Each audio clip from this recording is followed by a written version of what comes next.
இன்றே டவுன்லோட் செய்து உங்கள் ஃபேவரட் ஷோக்களை என்ஜாய் பண்ணுங்க.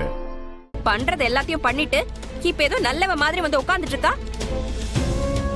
ஏய், உனக்கு ஏன் பையன் தான் கிடைச்சா நான் ஏமாத்துறதுக்கு? இன்னொரு வார்த்தை ஏதாவது பேசுனீங்க அப்புறம் நான் என்ன பண்ணுவேன்னு எனக்கே தெரியாது. என்னன்னா உங்க வீட்டை அடிமை நினைச்சு பேசிட்டு இருக்கீங்களா? இதெல்லாம் வேற யார்கிட்டயாவது வச்சுக்கோங்க. ரித்திகா, கொஞ்சம் அமைதியா இரு ப்ளீஸ். நான் எதுக்குமா அமைதியா இருக்கணும்? இவங்க பையனை கல்யாணம் பண்ணா இவங்க பேசுற எல்லாத்தையும் கேட்டுட்டு இருக்கணுமா? ஐயோ கடவுளே. சமந்தி. டேய் கபிலா, இன்னும் என்ன அங்கேயே நின்னுட்டு? இறங்கி வாடா கீழே. மா, முதல்ல என்ன நடந்துச்சுன்னு சொல்லுமா. அதை விட்டுட்டு ஏமா இப்படி சண்டை போட்டுட்டு இருக்கீங்க? ஓஹோ, உனக்கு நல்லது நினைக்கிற என்ன பார்த்தா சண்டை போடுறவ மாதிரி இருக்கா? மா, உன்னை அந்த அளவுக்கு அவ மயக்கி வச்சிருக்காளா? ஏ இல்லம்மா. அது சரி, அவளுக்கு தான் ஆம்பளைங்களை மயக்கிறது ஒண்ணும் புதுசு இல்லையே. மா, ஐயோ, என்ன பண்ற? விட்டா பேசிக்கிட்டே இருக்கீங்க. நான் அப்படி எவன மயக்கி நீங்க பாத்திருக்கீங்க? அட அட அட அட, நீ இப்படி கத்தி பேசினா நீ பண்ண அசிங்கம் எல்லாம் இல்லன்னு ஆயிடுமா? இங்க பாருங்க, கல்யாணம் வேண்டானா வேண்டான்னு சொல்லிட்டு போய்கிட்டே இருங்க. அதை விட்டுட்டு என் கேரக்டர் பத்தி ஏதாவது பேசுனீங்க அது உங்களுக்கு நல்லதுக்கு இல்ல. சித்தி, முதல்ல என்ன நடந்துச்சுன்னு கொஞ்சம் பொறுமையா சொல்லுங்க.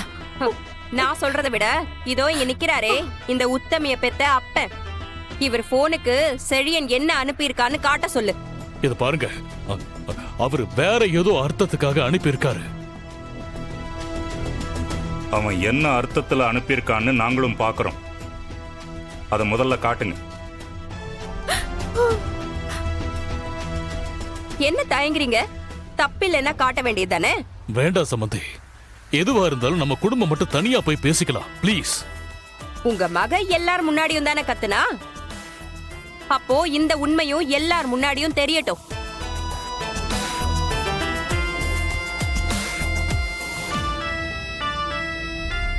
போன கொடுங்க, கொடுங்க. என்னடி இதெல்லாம்? வேண்டாம் சம்பந்தி, நீங்க புரியாம பேசிட்டு இருக்கீங்க. எல்லாரும் நல்லா கேட்டுக்கோங்க, நான் இப்ப காட்டுறேன். வணக்கம், நான் செழியன். உங்ககிட்ட ஒரு முக்கியமான விஷயம் சொல்லணும். ஆனா மண்டபத்துல இருந்த சிச்சுவேஷன்ல என்னால அதை உங்ககிட்ட ஓப்பனா சொல்ல முடியல. நான் மண்டபத்துக்கு அயலி கிட்ட பேசுறதுக்காக வந்தது உண்மையாவே ஸ்கூல் விஷயத்த பத்தி இல்ல. உங்க வீட்டுல ஒரு பொண்ணு ஒருத்தனை லவ் பண்ணிருக்கா. ஆனா அந்த பையன் அந்த பொண்ணை உண்மையா லவ் பண்ணாம ஏமாத்த பாத்திருக்கான். அதனால அவங்க லவ் பண்ணும்போது எடுத்துக்கிட்ட போட்டோஸ் வீடியோஸ் எல்லாத்தையும் தப்பா எடிட் பண்ணி அந்த பொண்ணை மிரட்ட பாக்குறான்.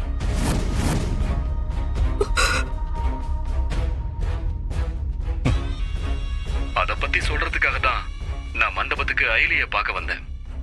ஆனா அங்க இருந்தவங்க அயலிய தப்பா நினைச்சு திட்டினாங்க. அதனாலதான் நான் அப்படி ஒரு பொய்ய சொன்னேன். அயலிக்கும் நான் அங்க வந்ததுக்கும் எந்த சம்பந்தமும் கிடையாது. தயவு செஞ்சு யாரும் அவங்கள ஹர்ட் பண்ண வேண்டாம். இப்ப என்ன சொல்றீங்க? சமந்தி, அந்த வாய்ஸ் நோட்டை கேட்டீங்கல்ல, அவ ரித்திகாவை பத்தி எதுவுமே சொல்லல. அப்படியா? சரி, அவ ரித்திகாவை பத்தி சொல்லலதான். ஆனா உங்க குடும்பத்து பொண்ணுன்னு தானே சொல்லிருக்கான். அப்போ அவன் சொன்ன உங்க குடும்பத்து பொண்ணு யாரு? உங்க சின்ன மகளா? ஐயோ, இல்ல உங்க பெரிய மகளா?